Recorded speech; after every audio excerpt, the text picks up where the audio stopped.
everybody, welcome to Big OGGIE World. Look, haven't seen that penny for a couple of years. Right, yeah, Kelly dug out of the drawer and said, oh, you got to wear your penny. Born to golf, forced to cook. Not necessarily on this channel. Kind of the other way around sometimes.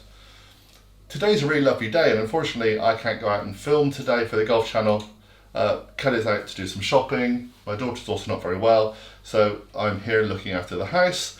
And well, I thought I would knock up a quick and easy dinner for tonight. So we're doing a lamb and macaroni bake. Nice and simple this, really. First of all, I'm going to get a pan of water on, get it boiling, and then we're going to pop some macaroni in that. Be about 400 grams of macaroni. You'll have all the full ingredient list down below as usual. But basically, get about 400 grams of macaroni. This is going to really make the kind of topping of the dinner, really. But get this on. Takes, well, as you would normally say in all these kind of things, do it as the packet suggests. So whatever macaroni you got, take a look. Ours says 6 to 8 minutes. I know Kelly by now, she's going to want 10. Okay? But remember, it's also going to be cooking for about half an hour in the oven in a little while. So get it to how you like it, and then accept the fact it's going to be a bit more in the oven a bit later. So I'm going to pop that on, and then we'll be back. Okay, so I'm pre-salting the water as well, so just going to let that bubble away until it's ready. Now, got the heater out here because we need to show what to do next. All we're going to do is we're going to brown off the meat and also soften some onions, a little bit of garlic, okay? Let's get this pattern done, we'll carry on. Okay, so in your pan, let's turn this on. Manual, and that. In your pan, just a tablespoon or so of olive oil, or whatever oil you want to use. Get yourself a large onion and chop it into small pieces, okay? There we go.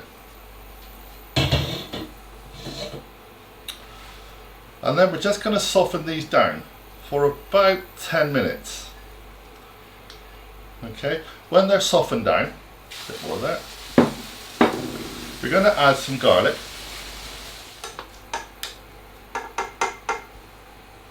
Disaster averted.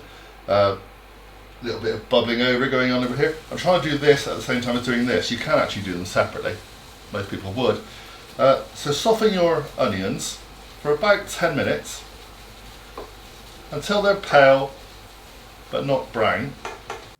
So at this point we had a slight audio malfunction. Basically the microphone broke. So what we need to do now is you just soften the onions down until they're translucent and not brown. Add in 2 teaspoons of garlic paste. We use garlic paste. If you don't use garlic paste, then use 2 garlic cloves, crushed up. Okay, mix them in and just cook them through for about another minute or so. Once that's all amalgamated, get ready to put the mince in. So the mince is just 1 pack of mince, about 450 grams, half a kilo at the most. Break it down. Obviously nowadays, especially places like Sainsbury's with this ridiculous tight flat pack that they're doing now, make sure you break it down. Keep breaking it down, keep mixing it up. The idea now is you are going to brown your mince. Okay, you're not completely cooking it, but you just don't want it to be pink anymore. So just keep working it and keep on breaking it down. It takes about, well, up to 10 minutes really. So now that's been done, you add in your liquids. 2 tins of chopped tomatoes. Use the best you can. We're using Napolina, I believe, at the moment, but that just happens to be what we could afford on the day. Like I said, always use what you can afford on the day. Now, once that's done, throw them away. That's most of your liquid. Give it a good stir. Mix it all in. Take your time. Be careful, obviously, you don't want to overspill. Now you add in your cinnamon, 1 teaspoon, and 1 tablespoon of oregano, or as the Americans would say, oregano. Pop that in, give that a gentle stir all round, and then keep working it until that's all mixed properly. Now, we're going to then have to crumble in a stock cube. If you've got OXO, that's brilliant because OXO cubes crumble straight away. We're using a Knorr stock cube, which is a bit more of a paste. So in this case, we're just going to break it up into little pieces, pop it in, and again, just stir it all gently until the stock cube dissolves. Obviously, you can use those stock pots, which are like jelly. They go in, they dissolve just as easily. But the idea now is you're just basically mixing your stock until it's all lovely and ready to go. Now, once that's done, keep mixing really, I guess. Mix well. Look, Eve even told me what to do. So, mix it well. When you're all got all mixed together, cover it up. Bring it to a simmer, cover it for 15 minutes. Okay, so this has been bubbling away quite nicely now for about 15 minutes. Looking good, looking very good. Now, we're just going to take the lid off and let this thicken down because it's just a little bit sloppy right now and we need it for the base of the dish itself. So, we'll take that off. We're going to pop it in a lasagna dish, but any kind of dish will do. Might even use a bigger one yet, we'll see how it goes. But for now, let this simmer away for another 10 minutes or so, let it reduce down. Keep an eye on it, because now you're going to watch it thicken.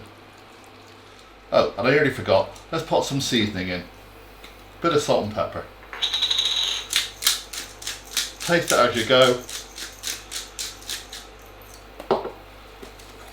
It'll definitely need salt. Recipes nowadays don't really include salt and pepper. They do in my book. Hey, one day we'll make a book. Why not, John? Why not? So, give it all a stir. Like I said, just season this down. Just reduce this down until it's a fair bit thicker than it is now. Okay, so this has been simmering away quite nicely. I've seasoned it to taste. It tastes great. I'm going to take this off the heat and pour it into a larger dish, mainly because I've realised how much pasta we've now got. It's amazing when you actually do pasta and it builds up. I can transfer it from the large saucepan to the smaller one so I can just mix some other ingredients in, but it's full. So let's use a bigger dish. I'll take this off the heat and transfer it all.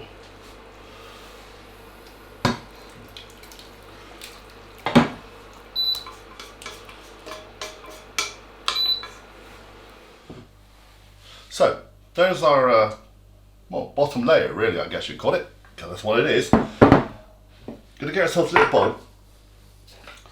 We're gonna get a tub of ricotta. They're pretty standard size, about 250 grams. Now ricotta is your mild cheese, your creamy mix, I guess, one whole tub. To that you're gonna add most of 50 grams, so say about 35 grams of parmesan. Okay, you can use pecorino if you want, but one of those hard cheeses will be good. So I'm going to keep a little bit back, we're going to need that for the topping. And we're going to add just 50 mils of milk. Not a lot, hopefully just enough. And we're going to mix that in. Mix this all together until it makes kind of smooth sauce.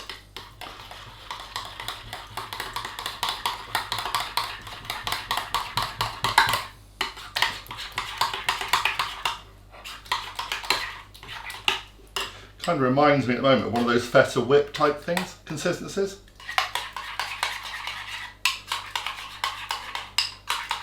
And we're not going to add any salt and pepper in this because obviously the parmesan is quite salty.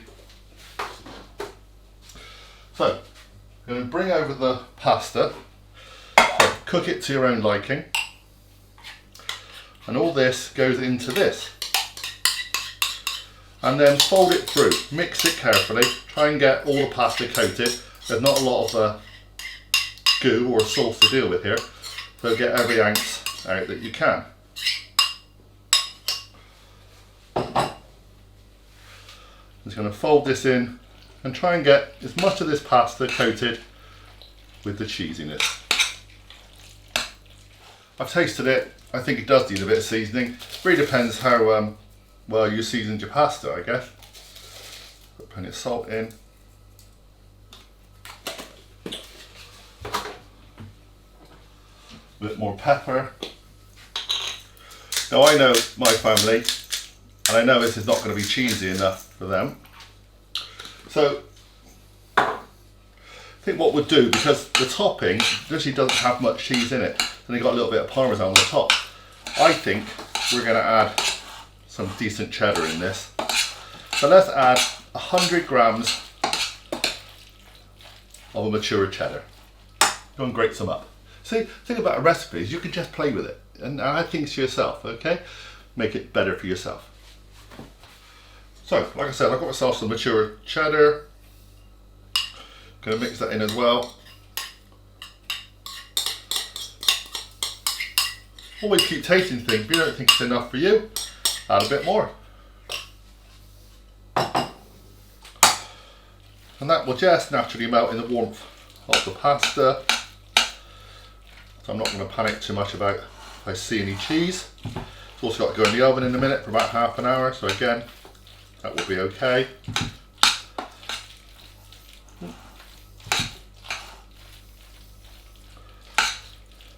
There we go. Right, so there's our base, there's our pasta. Use fingers, just a way to get it started. You don't want to put a huge big heavy blob in the middle, it'll just sink.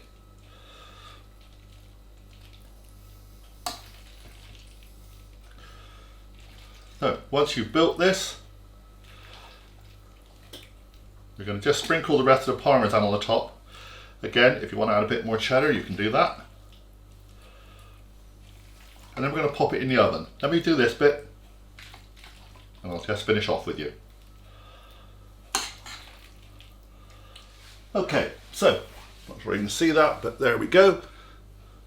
All nicely done. Just going to add what's left of the parmesan.